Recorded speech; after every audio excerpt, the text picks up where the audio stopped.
Okay, amazing. All right, let's jump in. So let's chat about everything regarding your Sevilla internship. Um, so as I mentioned, some of you are on this call. There's definitely more than, about 12 of you. Oh, Brett, I think now I see notes. Um, but you're going to have an awesome crew, and I'm super excited. Sevilla is actually one of my favorite places. It's the most beautiful, charming city, so I'm super excited for y'all. But if we're feeling good, we can jump to the next slide. Perfect. So let's talk about your accommodation a little bit. Where are you going to be staying and spending all this time? So you're going to be staying at an accommodation called Nido El Porvenir. My Spanish isn't great, so, someone correct me. But this is the name of the apartment complex. And here are some photos about what it's going to look like. So you are staying in a shared apartment. So it is going to be you and one other person. When you walk in the door, you're going to have a shared kitchen, which it looks like on the top right picture. And then you're going to have right behind that is a bathroom that the two of you will share. And then you have your own individual doors that can be closed, and they're your own bedrooms. So only two people have kind of access to that space, and then you'll split off in your rooms for sleeping. And then the top left photo is kind of an example. You can see it's sort of, a small, narrow bed, but then you have a little desk. I think you kind of have some like dresser and drawers, a little storage, but knowing that this is an apartment like right in the heart of the city, and we'll in a couple slides we'll talk about how close you are to everything that's pretty amazing about Sevilla. The closer you are to the city, the smaller the spaces are a little bit. So this apartment complex, I've been here, a couple of our team members have been here. It's super nice. You have awesome spaces. But you might feel like maybe that individual room gets a little tight, but you have that shared space with your roommate, and then there's a lot of cool shared spaces within the um, within the apartment. So just kind of keep that in mind. And again, when you're packing, it's going to be, a little bit easier on you all because you actually will have a little bit warmer weather, much warmer weather than those in Berlin and Stockholm. So you can probably share a lot more clothing with Australia and New Zealand. So just sort of keeping in mind of packing compact as much as you can, since you don't have ample amount of space. And then you'll have that shared kitchen. So you'll have kind of the basic kitchen supplies provided for you, pots and pans and forks and knives and plates and things like that. But there's also going to be some things that you'll need to get for cooking essentials. So, as I mentioned before, whether you want to do this with your roommate or share with a couple friends down the hall, you're going to probably need things like salt and pepper or olive oil or some of those things that probably have just always been stocked in your house and your pantry. So those are some things that you might have to buy. Paper towels to kind of clean up after yourself, maybe some dish soap, it might be provided, but a couple of those things you might need to get kind of your first grocery run. So just be mindful and try to split those things with your roommate or even friends down the hall, just so you aren't feeling like you're buying a ton and then eventually have to kind of get rid of it. And then there is going to be, you will have room cleaning. Oh, sorry, Brett, we're just going to go back for a second. You will have room cleaning and weekly linen change in the room. So just making sure that you're really keeping your space clean and tidy. You really need to treat it well. That means staff are coming into your room to clean that space. So have to maintain cleanliness and know that if they do find anything that violates the rules of the road, they're going to have to tell us, and then we're going to have to talk about it. And I know you don't want us to have those conversations. So just be really mindful of that space, making sure that at any point, if it is time for someone to clean your room, that's a lovely perk that you get that you're being really respectful and mindful of that space. The apartment also has 24/7 reception. So if you ever need anything, something, broke in your room, or for some reason you're locked out or whatever it might be, you can go down and they can kind of help you with issues that might come up related to your apartment or to your accommodation. Um, and then this accommodation also has some, like I said, really awesome shared spaces. So, you have a gym, there's laundry machines, there's shared social spaces. Some of the pictures on the bottom are examples of that. There's also a terrace, which is really beautiful. you will see that there is a pool on the top of with the terrace, but typically when you're there, since it's still like winter and starting to become early spring, it usually is too early in the season for the pool to be open. So I just like to mention that because in the past people have asked if we could ask them to open it, but yes, we have a lot of our students staying there, but there's tons of other students staying there, and it's just sort of their policy that they don't open it that early. So I wish we could do that for y'all, but typically that isn't something that's going to be open, but just wanted to throw that out there. And then it is, again, super close to the city. So we'll talk about a little bit of like what that looks like next. But now we can go to the next slide and want to chat about roommates. So again, as I mentioned, you're sharing that space with one other person. I know some people already submitted a roommate request when we had asked earlier. We actually, I'm going to ask everyone to fill out the form again. So if you want to take out your phone, if you know who you want to request as your roommate in this moment, scan that QR code and do it now so you don't forget. Even if you've done it before, we ask that you do it again because we want to make sure that we can accommodate as many requests as possible. As you can see, you have sort of your own sleeping space, but you're sharing a little bit of that living space. We want to make sure that we can accommodate those requests. So pull out your phone, scan that QR code, and just know that in order for us to honor a roommate request, you and the other person have to request each other. So chat with your friends, figure that out. If you request person A and person B requests person C, that's difficult for us to work that out. So just chat with some of your friends, figure out who you might want to room with. If you don't care, awesome. We'll place you with someone. But if you do have a preference, this is your opportunity. And we ask that you fill it out by Monday. Awesome. Okay. So let's chat about who your staff is going to be. Who's going to help you out when you're in Sevilla? So you'll have 2 point people when you're there, and you will get introduced to them right away at orientation, kind of the first couple days. They'll be picking you up from the airport. First is going to be, you'll have a tour director. So Victoria, who is the person on the left on the screen, they're going to be your point person for any emergency. They'll be hosting those weekly dinners, activities, and workshops that I mentioned, and your go-to person for anything not related to your internship. If you're wondering, what's a good restaurant recommendation? Go to Victoria. If you have an emergency and you need to go to the hospital, go to Victoria. If you are wondering, what's a cool thing to do on the weekends, go to Victoria. She is your go-to person. If there is anything that you need related to your internship, whether it's, I'm having a hard time communicating my, expectations with my supervisor, or they're not giving me enough work, I'm kind of bored, or something along those lines, that's when you want to talk to Maria, who's going to be the person on the right. She is going to be that person who can help you and guide you through the internship experience, as she is the sort of local agent that actually works with all of the companies, and she has been helping place all of you with those companies. So she knows them really well. She has relationships with those folks. So you'll want to talk to her if there's something about your about your internship that you're struggling with. And then of course, you can always come to us and keep us posted, but we will kind of come back to you and say, hey, were you able to loop in Maria and talk to your supervisor, since they're on the ground and they can help you directly, and a little bit more efficiently than we might be able to with time difference. So again, 2 awesome people that will support you. They both live and are from Sevilla, so they also will be able to kind of guide you through what living in Sevilla might look like. And they'll be added to the WhatsApp group once you get introduced.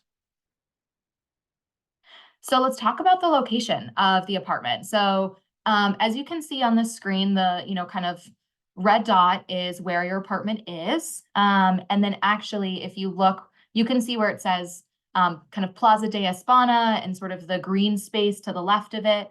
That is a beautiful kind of park and plaza that I'm sure you'll frequent many times. That entire park is beautiful. It's great for a picnic. It's great for a walk, just to explore. So you're in an awesome location that's minutes away.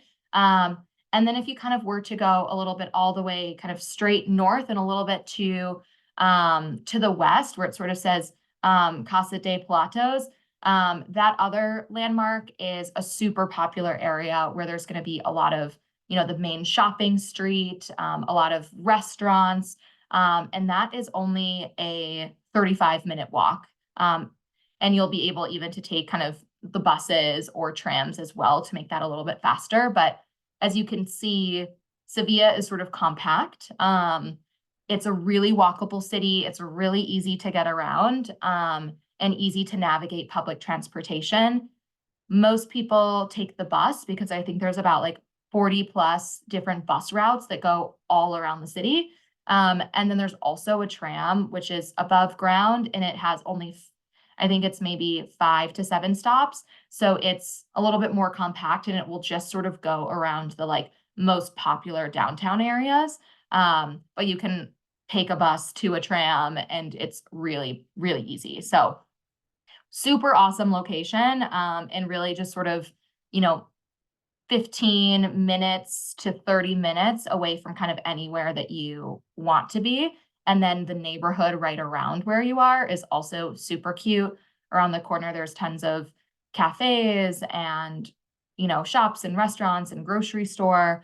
So you'll have a lot of access to those things super quickly. And I'm actually going to pop this link in the chat that is the link to the accommodation. It's their website. And if you go, I believe, to the bottom of this link, they actually have really awesome recommendations around your neighborhood of restaurants, shops, cafes, grocery stores, things like that. So if you're looking for a quick rec, that's also a really great space to know because they've already vetted all of those places and they're nearby. Okay, and then wanting to jump to the next slide, we'll actually look at a couple pictures to bring it to life. So Sevilla is just so beautiful. It's a very charming city. It also has a lot of Moorish architecture from when there's a lot of Muslim influence. So a lot of kind of, if you see in the top right photo, that's actually the Palace of Alcazar. And you should all go there. It is an iconic spot. But a lot of sort of the scalloped edges or sort of those columns, that's Moorish architecture and influences. So you'll see that a lot around the city, which is pretty cool. Also, if anyone's a Game of Thrones fan, the Palace of Alcazar is where House of Martell and Dorne is filmed. So that was fun when I visited. But so then if you look to kind of the middle top photo, that is the view from the terrace of your apartment. So awesome, beautiful view of Sevilla.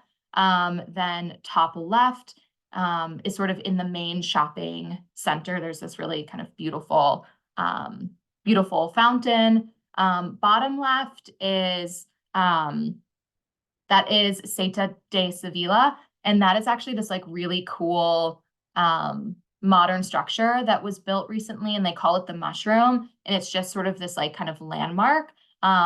There you can also go on top if you like buy a really cheap ticket. You can walk on top of that and get a really cool view. But around that area are tons of shops and restaurants. The middle bottom is Plaza de España, that really beautiful plaza, and then that park is attached to it. And then the bottom right is sort of, one of the main shopping streets. And it's, as you can see, just really beautiful and a nice place to walk around. So again, all of these things are, 35 minutes or less walking from where you'll be. Great question, Peter. Anything that we should book ahead of time? It's a great question. There might be a couple things, but nothing so significant that you need to do it now. Your tour director, Victoria, is probably going to be the best person to ask because she knows sort of what that timeline lead up looks like. But actually, if we go to the next slide, a couple of the things on there, you'll see one is a flamenco show. And so those are super common. You should be able to even just go to one, tomorrow, for example. But they're actually this kind of Sevilla fair that is going on the weekend, the kind of week that I mentioned at the bottom on the screen. That is something just to be aware of. You might need a ticket to enter, so that's probably the one that I would recommend if you want to look into going one of the weekends that it falls over. That's a really cool fair that happens to fall when you're there, which you're lucky because it's super kind of traditional celebration of Spanish culture, dancing, drinks, food, fun. It kind of is an all day, all night thing, and a cool way to sort of experience local culture. I know a lot of tourist attractions are more expensive when you buy it on the spot. Yeah, no, it's a really great question. But even just once you figure out what you want to do, even just like going online and doing it a couple days ahead shouldn't impact the price of whether you kind of were doing it now or maybe a couple days ahead. But you're right, if you just go up and we're kind of like trying to scalp a ticket to something, that's when it definitely can get a little bit pricier. But yeah, a lot of these kind of highlights we already talked about. And then tapas. I hope you all enjoy tapas, really delicious Spanish food, great food to share with friends. Um, and again, just a couple more pictures to kind of give insight into what it looks like. You'll see a ton of these like beautiful orange trees that just like line pathways, and it smells amazing. It smells like cherry blossoms and orange peels. And it's just, to me, I think Sevilla is like heaven and like this dreamy, beautiful place. So I'm excited you guys are experiencing it. Um, and then even though Sevilla feels easy to get around and it's kind of quaint and feels smaller, it's actually the fourth largest city in Spain. So it is a very big place for a lot of people to come work. It is, although you might feel like you're experiencing the true Spanish culture a little bit more than maybe Barcelona when you all were there, since that is such a big city. Sevilla, there's still a lot of expats that live there. There's still a lot of like international community. So if you speak Spanish, you can absolutely use it and you should use it. If you don't, you will definitely be able to get around. But there may be some moments when, if you're going to in a smaller local shop that they speak predominantly more Spanish, you'll still be able to figure it out. But there may be some spots where you kind of feel that a little bit and just sort of lean into that, use your resources, use the Translate app if you need to, or sort of, kind of make your way through that exchange. And even if it feels a little hard in a moment, those experiences are really, really great to have. And then I also wanted to mention that biking is super common in Sevilla. So they have a lot of bike paths, and there are some sort of those bike rentals, like a city bike in New York, for example, where you can sort of just, sign up for the app and grab it and then drop it off. So that's also an easy way to get around. And the lifestyle is pretty relaxed, laid back, but it's also really lively. There is a lot of presence of culture, so a really fun place to be. And then I wanted to talk a little bit about siestas. So this is sort of a time between like 2 to 6 when things sort of shut down a little bit. But more kind of shops will shut down where it's actually a little bit of that time in the beginning, maybe around like 1 to 3 is when most people are probably having lunch. So those that maybe if anyone studied abroad in here, or if anyone did their language study in Malaga might have experienced that. That it does, meal times are a little shifted. So you might have lunch maybe around 2 and then dinner around like 9. So you'll kind of get used to that. And around that 2 to 6 window, you'll realize that, people are breaking for lunch or they're picking up their families from school or shops are closing. So if you need to run an errand, to pick up new shampoo, the store might actually be closed. So just keeping that in mind. Brett, I don't know if you have any advice there or any insight into living in Spain of what that might feel like for someone who hasn't been there before. Yeah, that's a good question. I would say definitely with you all having internships where you're working, those 40 hours a week, with siesta being a factor, sometimes you might get off work or something and things might be closed for errands you were planning on running. So it just takes a little bit more time in advance. But something else I recommend too is just embracing siesta as well, and embracing that part of the culture. It's so great to have that rest time and you'll find quickly if you hadn't done Spain yet or been to Spain yet for like language. I know some of you might have done that, but um, embracing that relaxing part is one of the beauties of that culture and really um, you know, embracing how they value both a balance of work and life outside of work. which I think is really cool and something to keep in mind when you're doing an internship there. Um, and additional to meal times too, they have actually Spain, folks in Spain culturally they have 5 meal times a day. Two of those being like a dedicated snack time, so you might notice that as well. Um, and so that's the reason why they have like a later lunchtime and a later dinner time. And, lunch is typically the larger meal. So I'll note too, if you go and eat out in Spain, um, they have longer meal times. Typically, it could be like 2 hours, 3 hours, especially if you're going out socially for a meal. So sometimes a dining experience in the US, it's like 45 minutes, for example, or an hour. That can be something to prepare for too. You might be at a restaurant for a longer time if you go out to eat as well. But those are a couple things that came to mind too from my experience. Awesome. Thanks. That's super helpful. Yeah, that's great to know. And then at the bottom, you can just see a couple, ranges of costs. Just something to keep in mind. You'll kind of, really feel this out when you're there. But Sevilla compared to Barcelona and other major European cities is cheaper. But it also again it's still, an active, lively city. So there is a little bit of cost incurred there, but you should be able to, kind of budget, fairly a little easier here than actually, Berlin or Stockholm. It can get a little bit more expensive. So just kind of keeping in mind what that budget might look like for you, knowing kind of what to anticipate is helpful. Okay, next we're going to talk a little bit about, the business culture and how to dress for it. I know that there was a question that someone had asked earlier when we were chatting all together of, what should I pack if I don't know what my internship is yet for clothes? It's right, like it might vary a little bit, but for the most part, sort of that business casual dress is really typical in Sevilla. So you can kind of see some examples on the right here of, what people might be wearing, what maybe is accepted and not accepted.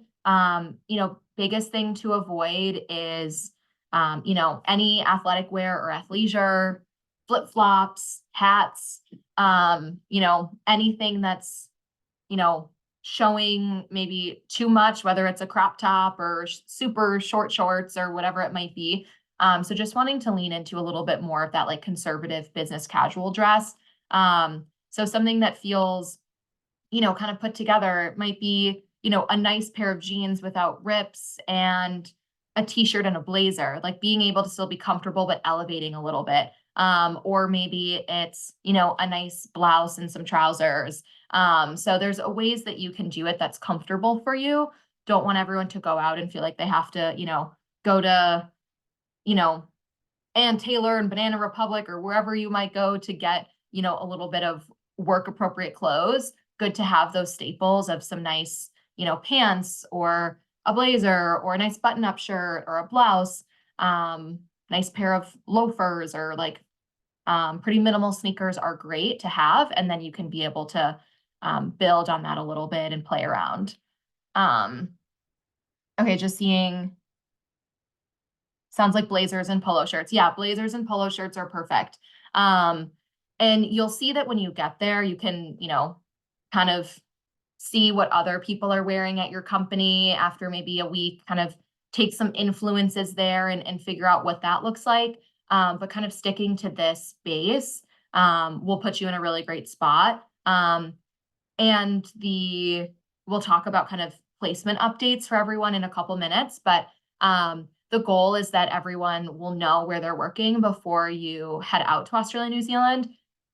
That could be a couple days before, so that obviously doesn't lead a lot of lead up time for packing. But if you keep this kind of in mind as your base, you should be good. And then if you do know or will know soon, you can always ask them if there's any particular things to avoid or be aware of.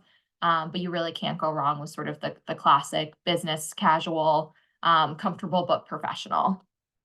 And then in terms of like the culture, it is a kind of relational culture. So really wanting to make sure that you're spending time to get to know people. As Brett mentioned, like that's very classic in Spain of having, like you said, those longer meal times and spending time and conversing and getting to know each other.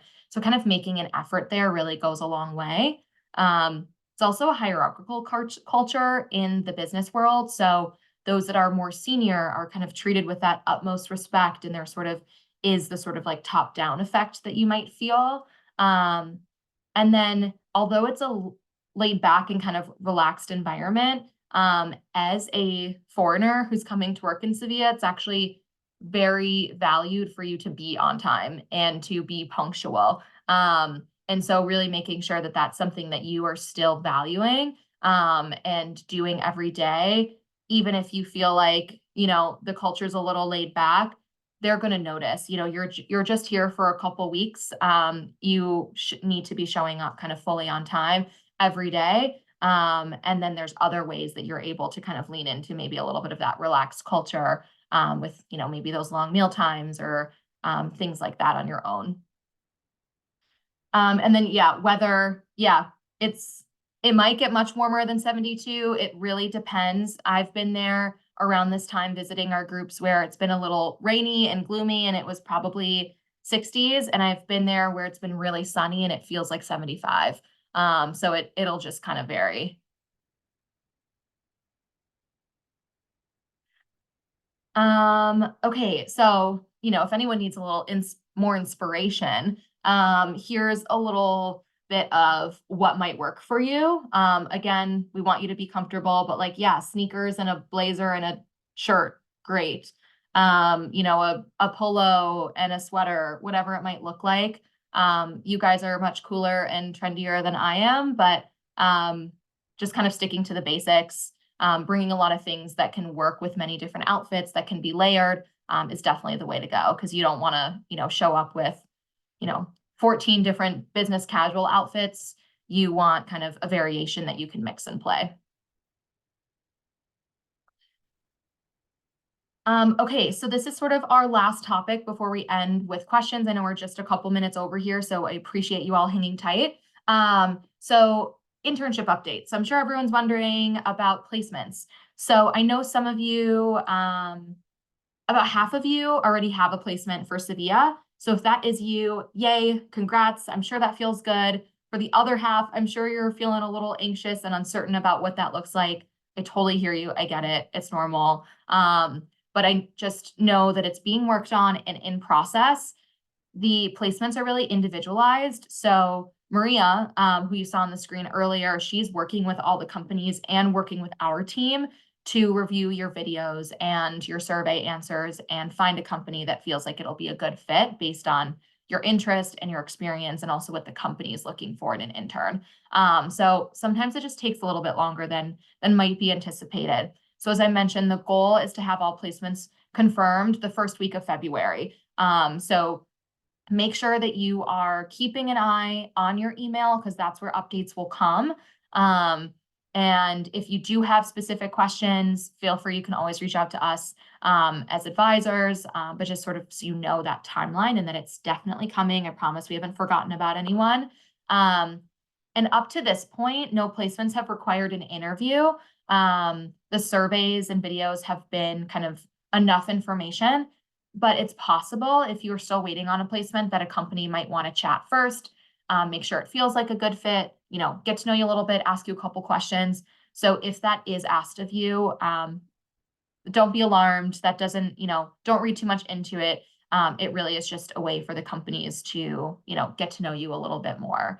And then once you, sort of the last piece as well is once you get your placement, we will then be kind of making sure with you that that feels good. And then we will send you a welcome letter. So that will have all of the details in there about who your internship is with, where it is, what those expectations are. It often has in there kind of what the dress code expectations are. But again, we've reviewed all of those and they're all very standard to this business casual we talked about. So when you get that attachment from us, you'll just want to save it in a handy spot, because you'll want to review it, before you go to your internship. So just keeping that in a spot that you can refer back to. And then, once you have your orientation, you will learn a little bit more in depth about what that first day might look like, what that commute might look like. And Maria, the internship agent, will put you in touch with your supervisor a few days before your first day, so they can kind of advise you on timing and instructions of where to show up and what to do. And then kind of just a few notes on the internship experience that's specific to Sevilla. So all internships are going to be in person, which is really awesome. I think, most people really value that type of in-person experience. But as May mentioned, there are some companies or some instances where people might have to have a couple remote days, as we've just embraced a little bit more of that flexibility in our work culture since COVID. So it's possible that your company might say, hey, actually, everyone, it seems like, is maybe working remote this day, or might have that request for you. So if that's the case, just be flexible and kind of stick with some of those tips on creating that routine and being super communicative. Those days aren't days when you want to slack off. Those are actually days you want to continue to work just as hard or be even more communicative, because they can't look over and see that you're busy. No communication to a supervisor might feel like you're doing nothing. So really just making sure you're keeping that in mind. As we mentioned too, everyone will need a laptop, since most companies don't have kind of extras they can kind of loan out. But if you don't have access to a laptop or can't bring one, let your advisor know, and we can, work with you on that and work around that. But if you have one, we ask that you bring that. And then again, once public holidays, you might have a few that come up while you're in Sevilla, where it'll be a public holiday, so you'll have, the day off from work.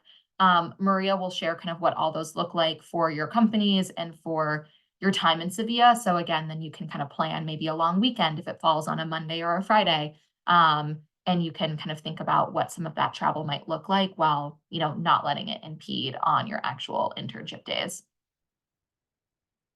Okay, so that is all. I want to open it up to questions. This is also a picture of our group from last semester. But yeah, any questions that you guys have about what your experience in Sevilla might look like?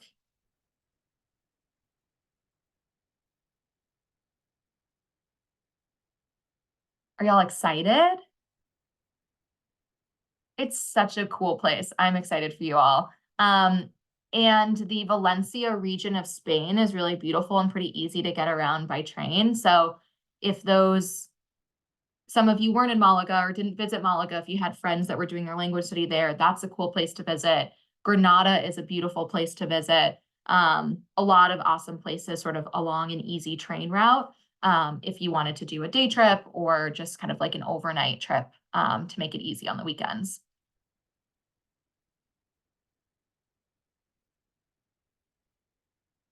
Brett, any final Spain tips or tricks or insight for these folks? That's a good question. I would say, Putting you on the spot. yeah, make the most of the warm weather and the sunshine and all the moments there. And then also, like, if you're looking for a smaller place to visit, I lived near Alicante. Some of you might have been there before. I'm not entirely sure, but I love that city and living near there. And it's a fun beach town with a smaller feel, with a lot of places you can go to along the coast there too. So that's another city I recommend in Spain if you're looking for something smaller. Awesome. Amazing. All right. Well, I know we're a bit over, so I will let you all go. I will hang on for another minute or two if anyone has a specific question to ask. Otherwise, thank you so much for hanging with us. Excited for your second semester. Let your advisors know if you have any specific questions, and keep your eyes out for placement emails if you haven't been placed yet. I promise it's coming. All right. Bye, y'all.